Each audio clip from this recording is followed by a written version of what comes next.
दिव्यवाणी तेरी अमृतवाणी प्रभु, दिव्यवाणी तेरी अमृतवाणी प्रभु। Hallelujah, hallelujah. प्रणाम भैया, कृपा पूर्ण प्रभु आपके साथ है। धन्य आप स्त्रियों में और धन्य आपके गर्भ का फल यीशु। हे संत मरियम ईश्वर की मां, प्रार्थना कर पापियों के लिए अब और हमारे मरने के समय आमीन। क्रूस का चिन्ह पिता पुत्र पवित्र आत्मा के नाम पर आमीन। प्यारे भाइयों बहनों, इस समय इस घड़ी हम विशेष रूप से प्रार्थना के ऊपर मनन चिंतन करेंगे कि हमारे जीवन में हमें क्यों प्रार्थना करनी चाहिए या प्रार्थना क्यों आवश्यक है और प्रार्थना से हमें क्या लाभ होता है। आइए हम वचनों को हम देखें। मार्कुस रचित सुसमाचार अध्याय 1 पद संख्या 35, जहाँ वचन में लिखा है, दूसरे दिन ईसा बहुत सवेरे उठकर घर से निकले और किसी एकांत स्थान जाकर प्रार्थना करते रहे। सिमोन और उसके साथी उनकी खोज में निकले और उन्हें पाते ही यह बोले, सब लोग आपकी खोज कर रहे हैं। यहाँ पहले वाक्यों को आप ध्यान दीजिए। दूसरे दिन ईसा बहुत सवेरे उठकर घर से निकले। यीशु बहुत सवेरे भोर के समय ईश्वर की खोज में प्रार्थना करने निकले। आइए एक और वचन में लूकस रचित सुसमाचार अध्याय 6 पद संख्या 12 और 13, जहाँ पर यीशु 12 शिष्यों का चुनाव करने वाले हैं और इस महत्वपूर्ण कार्य करने को पहले प्रभु प्रार्थना करने जाते हैं। उन दिनों ईसा प्रार्थना करने एक पहाड़ी पर चढ़े और वे रात भर ईश्वर की प्रार्थना में लीन रहे। Hallelujah, hallelujah, hallelujah. पहले वचन में हमने देखा प्रभु रात में भोर में बड़ी सवेरे प्रार्थना करने निकले और अभी हम देख रहे हैं प्रभु रात में प्रार्थना करने निकले, क्योंकि अगली सुबह प्रभु को बहुत बड़ा महत्वपूर्ण कार्य करना है, 12 शिष्यों का चुनाव। मतलब प्रभु यीशु स्वयं ईश्वर के पुत्र होते हुए, ईश पुत्र होते हुए भी वे ईश्वर की खोज में जाते हैं ताकि पिता ईश्वर उन्हें पवित्र आत्मा द्वारा प्रेरित करे कि उन्हें क्या कार्य करना है। जब हमारा गुरुवर, जब हमारा यीशु, जब हमारा मुक्तिदाता स्वयं यीशु मुक्तिदाता ईश पुत्र होते हुए भी उतने समय में, उतने व्यस्त समय में भी जब ईश्वर से प्रार्थना करने के लिए देर रात भोर सवेरे जाता है, तो हम जो उसके शिष्य हैं हमें कितना उनसे सीखना है। Hallelujah, hallelujah, praise the Lord, hallelujah. देखिए लूकस रचित सुसमाचार अध्याय 5 पद संख्या 15, वचन में लिखा है, ईसा की ख्याति बढ़ रही थी, भीड़ की भीड़ उनका उपदेश सुनने और अपने रोगों से छुटकारा पाने के लिए उनके पास आई थी और वे अलग जाकर एकांत स्थानों में प्रार्थना किया करते थे। Praise the Lord, hallelujah. वचन कहता है ईसा की ख्याति बढ़ती जा रही थी, भीड़ की भीड़ बढ़ती जा रही थी। उनके पास हो सकता है भोजन करने के लिए भी यीशु के पास समय नहीं था, क्योंकि बहुत से लोग चंगाई पाने के लिए यीशु के पीछे दौड़ पड़ते थे, वचन सुनने के लिए, यीशु का कपड़ा छूने के लिए यीशु के पीछे दौड़ पड़ते थे। सुबह से रात हो जाता होगा, आप इमेजिन कीजिए, लेकिन फिर भी वो प्रभु यीशु समय निकालते हैं और वचन कहता है अलग जाकर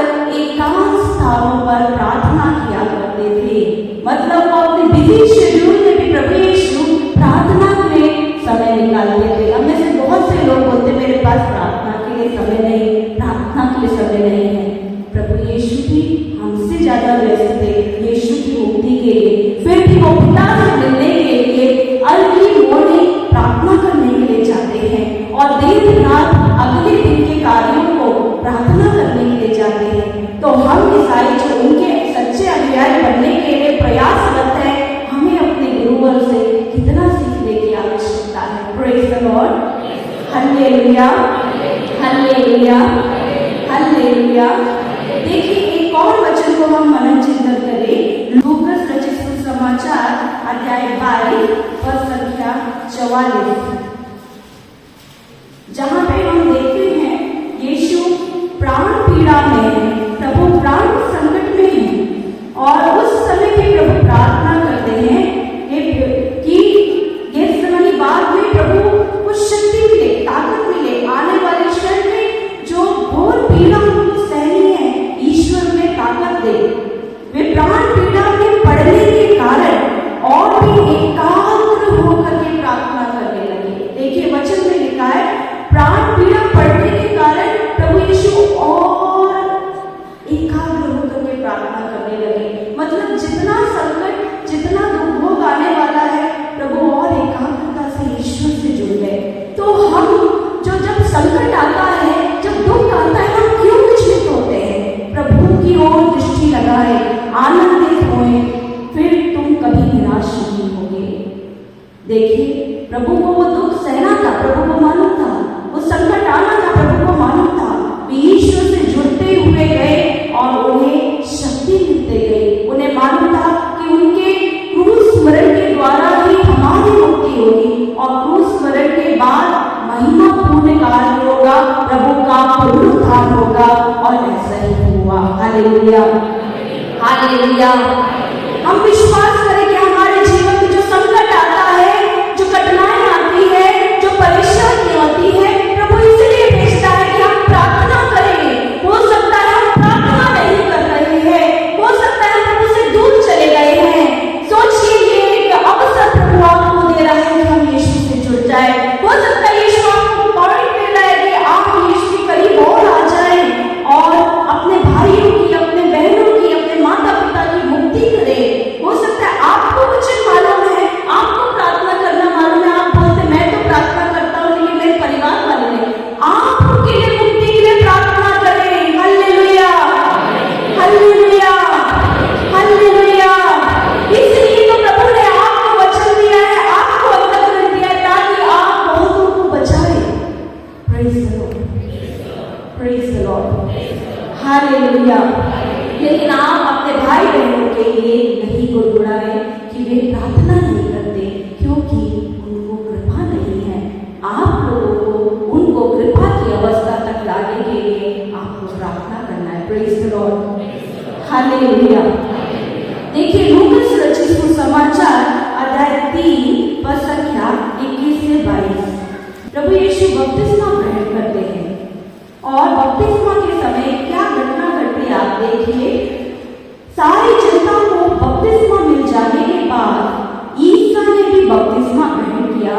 इसे ग्रहण करने के अंतरंग वह प्रार्थना कर ही रहे थे, स्वर्ग खुल गया और पवित्र आत्मा कपोत जैसे शरीर के रूप में उन पर उतरा और स्वर्ग से ये वाणी सुनाई दी, तू मेरा परम प्रिय पुत्र है, मैं तुझ पर अत्यंत प्रसन्न हूँ। Hallelujah, hallelujah. प्रभु यीशु प्रार्थना कर रहे थे बपतिस्मा के समय, उस समय स्वर्ग खुल गया। Praise the Lord, hallelujah. स्वर्ग खुल गया और जब वो प्रार्थना कर रहे थे पवित्र आत्मा उन पर उतरा कपोत के रूप में। Praise the Lord, praise the Lord. और उस प्रार्थना के दौरान ईश्वर की वाणी उन्हें सुनाई दी कि यह मेरा परम प्रिय पुत्र है, मैं इस पर अत्यंत प्रसन्न हूँ। Hallelujah, hallelujah. और चौथी बात यह होती है कि प्रभु यीशु को सुंदर अनुभव होता है। हालेलुया।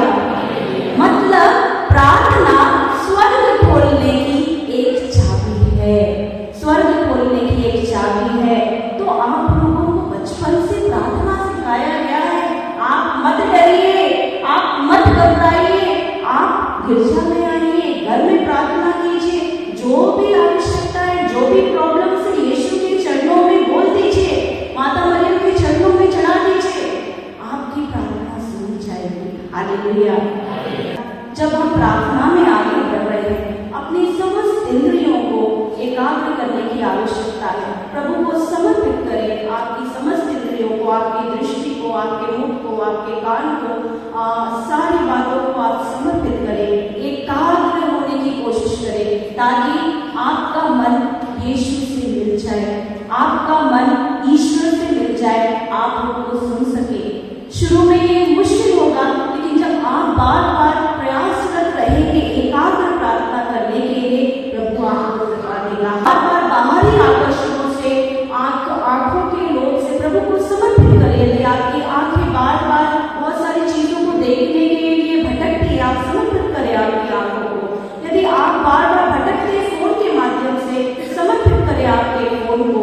उस समय जब आप प्रार्थना कर रहे हैं, फोन को बिल्कुल ना छोड़ें। जब आप प्रार्थना कर रहे हैं, तो अपने परिवार वालों को बोले मुझे डिस्टर्ब ना करें। तो एकाग्र प्रार्थना करने की कोशिश करें और व्यक्तिगत रूप से कोशिश करें एक विश्वासपूर्ण प्रार्थना समर्पित करते हुए। जो भी प्रार्थना आप समर्पित कर रहे हैं, उसमें आप विश्वासपूर्ण प्रार्थना प्रभु को समर्पित करें। देखिए, मत्ती रचित सुसमाचार अध्याय 6 पद संख्या 6, जहां लिखा है, जब तुम प्रार्थना करते हो तो अपने कमरे में जाकर द्वार बंद कर लो और एकांत में अपने पिता से प्रार्थना करो। तुम्हारा पिता जो एकांत को भी देखता है, तुम्हें पुरस्कार देगा। तो हम दिखावे में नहीं, केवल पिता और मेरा रिश्ता होना चाहिए। जब हम व्यक्तिगत प्रार्थना कर रहे हैं, किसी को दिखाइए नहीं, लेकिन आप व्यक्तिगत रूप से ईश्वर से जुड़ने का प्रयास करें। यीशु आपका इंतजार करता है। इसलिए प्रकाशना ग्रंथ अध्याय 3:20 में वचन कहता है, मैं द्वार के सामने खड़ा होकर खटखटाता हूँ। यदि कोई मेरी वाणी सुनेगा और द्वार खोलेगा, मैं उसके यहाँ आकर भोजन करूंगा और वह मेरे साथ। तो प्रभु आपका इंतजार करता है, आपके द्वार पर खटखटाता है। वो चाहता है कि मेरा बेटा कब मेरे पास मेरे से बात करने आएगा, मेरी बेटी कब मेरे पास बात करने आएगी। आप जानते हैं, कैटेकिज्म में, तालीम शिक्षा में हम बचपन से पढ़ते आ रहे हैं, प्रार्थना क्या है, तो हम लोग क्या बोलते हैं, ईश्वर से बातचीत। तो ईश्वर चाहता है कि उसके बेटा, उसकी बेटी प्रार्थना करने आए, बात करने के लिए आए। तो आप व्यक्तिगत रूप से प्रार्थना में समय निकालने का प्रयास करें, यदि आप अभी भी समय नहीं निकालते हैं तो। और प्यारे भाइयों बहनों, यदि आप व्यक्तिगत प्रार्थना करना नहीं जानते, तो मैं जो स्वयं अपने व्यक्तिगत प्रार्थना करती थी, उन बातों को मैं आपको रखती हूँ। जब मैं शुरू में जब व्यक्तिगत प्रार्थना में बढ़ रही थी, तो शुरू में मैं धन्यवाद देना शुरू करी। आप जब प्रार्थना शुरू करते हैं, आपके दिन भर के और पिछले बीते दिनों के सभी आशीषों में प्रभु को धन्यवाद दें। छोटे रूप में 5-10 मिनट में प्रभु को धन्यवाद दें और धन्यवाद देने के बाद आप स्तुति करें। जैसे हम अभी स्तुति करते हैं, प्रभु को नित्य स्तुति करें। आप बाइबल में भी देखेंगे, जितने भी लोग स्तुति करते हैं, प्रेरित चरित्र में पौलुस और सिलास बंदी गृह में थे, जेल में थे। जब वो स्तुति कर रहे थे, उनकी बेड़ियां खुल गई। तो कभी कभी हम देखते हैं, जब हम नित्य स्तुति, निरंतर स्तुति करते हैं, हमें चंगाइयां मिल जाती है, बंधन टूट जाते हैं और पवित्र आत्मा के वरदान हमें मिल जाते हैं। तो आप स्तुति करते जाए। शुरू में आपको दिक्कत होगी, लेकिन जब आप हृदय से स्तुति करते जाएंगे, पवित्र आत्मा कार्य करेगा, पवित्र आत्मा आपसे बोलेगा। आपकी व्यक्तिगत प्रार्थना में पश्चाताप की प्रार्थना रखें। श्रोत 51, साम 51, जो दाऊद नबी ने जो श्रोत कहा था, ईश्वर तू दयालु है, मुझ पर दया कर, तू दया सागर है, मेरा अपराध क्षमा कर। आप जो बार बार कमजोरियों में गिरते हैं या आपसे कुछ गलती हो गई है रोजाना जीवन में, उसके लिए आप पश्चाताप करें और ईश्वर से क्षमा मांगे। किसी से गलत कुछ बोल दिया, क्षमा मांगे और रोज शुद्धिकरण करें। यदि आपको अच्छा है प्रार्थना में और आध्यात्मिक जीवन में बढ़ने के लिए, पाप स्वीकार करें। हफ्ते में 1 बार पाप स्वीकार करें, नहीं होता है 15 दिन में करें। अपने आप को और प्रार्थना में, आध्यात्मिकता में बढ़ाने का आप प्रयास करें और आप अपने सारे बातों को, आपके बोझों को, आपके निवेदनों को, परिवार की बातों को निवेदन में समर्पित करें, चढ़ाएं, प्रभु को निवेदन चढ़ाएं। और साथ ही साथ आप पवित्र आत्मा में बढ़ने के लिए आप प्रार्थना करें। यीशु का पवित्र लहू का दिव्य संरक्षण ले। जब आप बाहर जाते हैं, यीशु का पवित्र लहू का संरक्षण ले, या आप श्रोत 91 बोले जब आप बाहर जाते हैं या अपने परिवार के संरक्षण के लिए रोज श्रोत 91 बोले। और आप जब ये श्रोत 91 बोलेंगे आप सचमुच में देखेंगे प्रभु का संरक्षण आपके साथ रहेगा, आपको किसी प्रकार की हानि या नुकसान नहीं होगा। हो सकता है बड़ी घटना होने वाली होगी लेकिन वो बड़ी घटना आपके साथ नहीं होगी। Praise the Lord, praise the Lord. ये संरक्षण का बात मैं याद कर रही हूँ, हमारे मुख में हमेशा जब हम बाहर जाते हैं साम 91 चलता है। ऐसे ही एक बार मैं अपने गार्डन में काम कर रही थी और गार्डन में काम करते करते कुछ दूरी में मेरे हाथ के कुछ दूरी में ही कुछ मुझे खिसकते हुए नजर आया। तो मैंने देखा कुछ तो है और जब मैंने ध्यान से देखा बहुत लंबा सांप मेरे हाथ के करीब से गुजर रहा है। ईश्वर ने मुझे डराया नहीं लेकिन हल्के से मुझे चेतना दी पीछे हटो। मैं पीछे हट गई और वो सांप बिल्कुल मुझे बिना नुकसान के हुए पार हो गया। तो मुझे उसी समय ईश्वर ने मुझे याद दिलाया श्रोत 91 का दिव्य संरक्षण मेरे साथ था। मेरे बगल में आपके बगल में बहुत बड़ी महामारी आ जाए, विपत्ति आ जाए, लेकिन आपको वो छुएगी नहीं क्योंकि आपके शरीर में, आपके मुख में, आपकी जीवा में दिव्य संरक्षण का प्रार्थना चल रहा है। Praise the Lord, praise the Lord. ऐसे ही मैं याद करती हूँ जब मैं लगभग 4th या 5th क्लास में थी और उस समय घर में पानी का रॉड डला हुआ था और मैं खेलते खेलते पानी के पास चली गई थी और हो सकता है मैं उसको छू सकती थी लेकिन मैंने छुई नहीं। उसी समय ईश्वर ने मुझे दिव्य संरक्षण दिया कि उसे मत छुओ।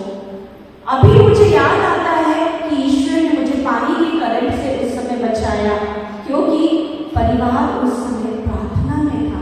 पारिवारिक प्रार्थना, दिव्य संरक्षण की प्रार्थना, स्वर्गदूतों की संरक्षण की प्रार्थना मेरी माँ पारिवारिक प्रार्थना में रोज अगुवाई करती थी। तो ऐसे दिव्य संरक्षण मिलता है जब हम पारिवारिक प्रार्थना में बढ़ते हैं, व्यक्तिगत प्रार्थना में बढ़ते हैं। कोई भी खतरा आएगा आपको छू नहीं पाएगा। Praise the Lord. तो आप लोग रिश्ता बनाने की कोशिश करें प्यारे भाइयों बहनों, रिश्ता बनाने की कोशिश करें। और कई लोग शिकायत करते हैं कि मेरे पास समय नहीं है व्यक्तिगत प्रार्थना के लिए। प्यारे भाइयों बहनों, मेरे लाइफ में भी मैं बहुत व्यस्त रहती हूँ। कभी कभी सुबह निकलूंगी मैं स्कूटी लेके, दोपहर 3 बजे आऊंगी या शाम को 4 बजे आऊंगी, तो लेकिन मेरे होठों में केवल रोज़ की जपमाला, करुणा की जपमाला या कोई एक वर्ड ऑफ गॉड लेकर के जपती रहती हूँ।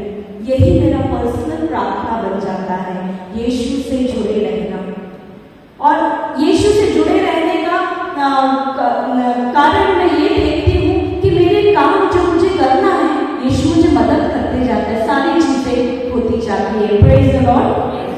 प्यारे भाइयों बहनों, मुझे दिन में बहुत कम समय मिलता है। कभी कभी मैं कम्युनिटी प्रेयर्स में भी भाग नहीं ले पाती हूँ, लेकिन शाम को जब थक करके लाचार आती हूँ, रात के 10 से 11, साढ़े 11 बजे तक यीशु के चरणों में आराधना में बैठती हूँ। बस वही मेरी ताकत बनता है, वही मेरी प्रेरणा बनता है, वही मुझे वचन बोलने की ताकत देता है। Praise the Lord. मैं ये विश्वास करती हूँ जब हम प्रभु में हम मन से मन मिल जाते हैं, एकाग्र मन, एकाग्र हृदय से जुड़ जाते हैं, हमारी प्रार्थनाएं प्रभु सुन लेता है, हमारी प्रार्थनाएं वो पूरी करके जाता है। और जब आप प्रार्थना में आगे बढ़ रहे हैं, हमें प्रार्थना में ऐसे भावों को लेने की आवश्यकता है कि हम अपने जीवन में नम्र और विनीत बने। बहुत मुश्किल होता है नम्रता को धारण करना, बहुत मुश्किल होता है विनीत बनते हुए जीवन जीना। हम यीशु का स्वभाव को ग्रहण करें। और श्रोत ग्रंथ 34:7 में एक वचन कहता है, दीनहीन ने प्रभु की दुहाई दी, प्रभु ने उसकी सुनी और उसे हर प्रकार के संकट से बचाया। तो जो लोग दीन बनते हुए आएंगे, विनीत बनते हुए आएंगे, वही बचाया जाएगा संकट से। Praise the Lord. मत्ती रचित सुसमाचार अध्याय 15 संख्या 22, जहाँ कनानी स्त्री के विषय में पढ़ते हैं और उसकी बेटी अद्भुत थी और वो बहुत परेशान थी। और जब वो यीशु के पास जाती है तो यीशु सीधे उसको बोलते हैं, मैं इस्राएलियों के लिए आया हूँ। लेकिन फिर भी वो यीशु के पीछे जाती है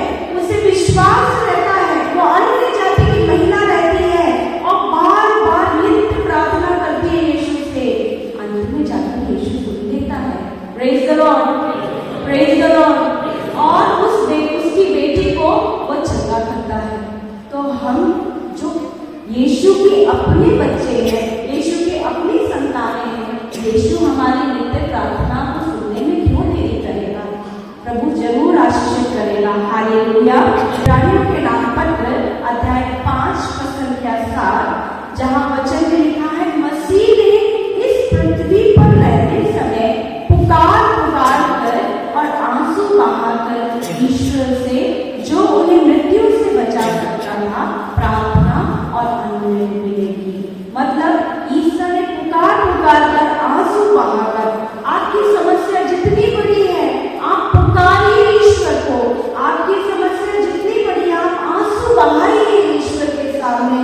प्रभु आपकी प्रार्थनाओं को सुनेगा और उत्तर देगा। ईश्वर हमारी प्रार्थना को सुनता है जब हम सच्चे मन से उसके पास जाते हैं, घुटने टेकते हुए जाते हैं, विलाप करते हुए बोलते हैं, अप्पा पिता तुझे करना होगा। प्रभु सचमुच करता है, क्योंकि जब लाजरूस मर गया था ना, यीशु भी रो पड़े थे और यीशु उस मृत लाजरूस को जिंदा किए। उस यीशु ने उनका दुख को, उनकी बहनों को दुख को नहीं देख पा रहा था। यीशु गए, 4 दिन हो गए थे, बदबू आने लगी थी, लेकिन फिर भी उनकी प्रार्थना को सुन करके गए और लाजरूस को जीवन दान दिया। Praise the Lord. और इसी प्रकार अभी कुछ पिछले महीने से, पिछले जनवरी से एक दंपत्ति मुझसे जुड़े हुए, उनका नाम है मार्कुस और उसकी पत्नी। और मार्कुस की अवस्था ये है कि उसको पेट का कैंसर है और पेट के कैंसर से उसको बहुत तकलीफ होता था और उल्टियाँ होती थी। और अचानक उनको डॉक्टर ने रिफर किया कि आप वेल्लूर जाकर के अपना इलाज कराइए। तो एक समय जब उनका कीमो स्टार्ट हुआ था, मेरे ख्याल से फर्स्ट या सेकेंड कीमो था, तो उसको इतने सारे साइड इफेक्ट हो रहे थे और उल्टियाँ हो रही थी और इस प्रकार बहुत वीक हो गया मार्कुस और उसके शरीर में खून बहुत कम हो गया। और उसकी पत्नी ने मुझे फोन करके बार बार बोलती, सिस्टर मेरे पास डोनर्स नहीं है और डोनर्स मुझसे 8, 9, 10 हज़ार रुपये मांग रहे हैं और इनको कम से कम 2-3 यूनिट चढ़ाना है। यदि इसी प्रकार डोनर्स पैसे मांगेंगे तो मैं इलाज कैसे कराऊंगी? तो मैंने बोला चिंता मत करो, मैं प्रार्थना कर रही हूँ, हमारा कम्युनिटी फादर जी प्रार्थना कर रहे हैं, बाकी सब प्रबंध होगा और आप अपने परिचित को फोन कीजिए। और इस प्रकार हम लोग प्रार्थना करने लगे और मैं प्रार्थना करते करते मैं प्रभु से बोली, प्रभु स्वर्गदूतों को अब भी भेजिए मार्कुस के पास और उनकी पत्नी के पास। मुझे नहीं मालूम कहाँ से ये स्वर्गदूत आएंगे। 8 यूनिट ब्लड कलेक्ट हो गया। Praise the Lord, praise the Lord, hallelujah, hallelujah. अब उसकी पत्नी ने फोन किया, सिस्टर जी मुझे जितना चाहिए था उतना ही ब्लड, उससे ज्यादा ब्लड मुझे मेरे पति को मिल गया। अब इतना कलेक्ट हो गया कि आगे की कीमो में भी मुझे इस्तेमाल हो जाएगा मेरे पति को। Hallelujah, hallelujah.